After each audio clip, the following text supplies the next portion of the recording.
5 امور ایسے ہیں، 5 کام ایسے ہیں اگر وہ ہو جائیں تو غسل فرض ہو جاتا ہے، یا بعض فقہا جیسے لکھتے ہیں کہ واجب ہو جاتا ہے۔ ان میں سے پہلا ایام حیض کا اختتام، حیض ختم ہو گیا تو غسل کیا ہے؟ واجب ہے۔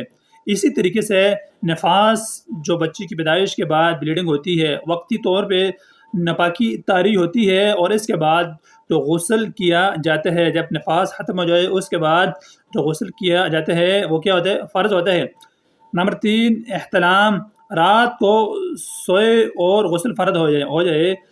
اس میں شرط یہ ہے کہ صبح جاگنے پہ اپنے کپڑوں پہ تری پائے، اور غالب گمان یہ ہے کہ یہ احتلام ہے، پانی وغیرہ نہیں، تو یہ کیا ہے؟ اس سے غسل فرض ہو جاتا ہے۔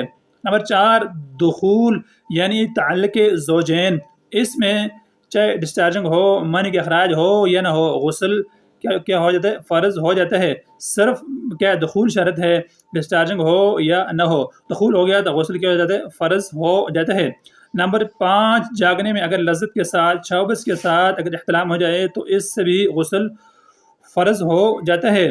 لہذا اگر کسی نے وزن اٹھایا ویسے اس کے خطرات سے نکل گیا تو غسل واجب نہیں ہوگا، کیونکہ جاگنے میں غسل کے لیے شرط یہ ہے کہ لذت کے ساتھ، شہوت کے ساتھ انزال ہو جائے، تب کیا ہو جائے گا؟ غسل ہو جائے گا، ورنہ غسل فرض نہیں ہوگا۔ ان 5 اسباب سے غسل فرض ہو جاتا ہے۔